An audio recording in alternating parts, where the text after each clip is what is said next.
For someone who's looking to build something of their own for the first time, right? Or maybe not even for the first time, they're just looking to build something to gain some good experience.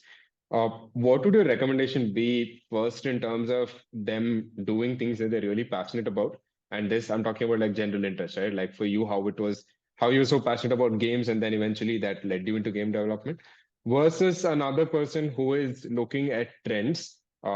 Crypto was a big thing 2020, 2021, and then everyone got into that. They were like create Web3 applications were flying everywhere, and now suddenly it's AI. So there are all these definitive trends that keep happening, right? So let's look at like these two kinds of people, or these two, let's say, opportunities and the merits and demerits of both of it. Let's explore all sides. So let's start off with someone who wants to build something that really passionate about.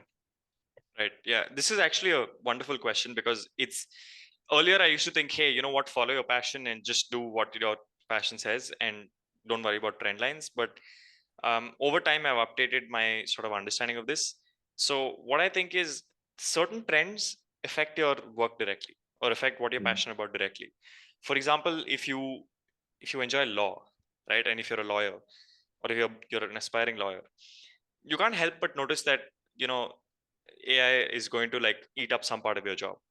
Mm. And you kind of have to be cognizant and aware about the fact that this is happening, right? The same thing with like spoken language, the same thing with customer support, the same thing with like a lot of fields, right? Like the initial automatable like white collar jobs, Mm. right? That probably will be the first to go. So it's I think it's a careful balance. So if you're somebody, let's say, who is passionate about building game engines, which is very niche, right? Because nobody builds game engines all that much anymore. You still should be building game engines because I think that's a really good niche to be in and you learn a lot.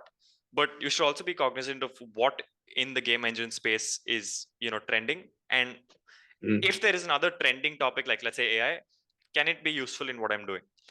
Right. Mm. So and it's important to to be aware of this because if you're building a game engine, you'd want to ask ChatGPT to help you in certain respects and to explain certain concepts to you, to build out certain parts of your system. um, but on the flip side is where you're chasing only after trends and you don't care about like something you really are passionate about. It's just you're gonna get bored. Like that's the problem. You're gonna get like burnt out, and especially if you don't have other people who are also doing the same thing, it's just gonna Mm. become really boring. And do you want to lead a boring life? Like, do you want to lead a boring life and make money, or do you want to like build something that you're cool with? So yeah.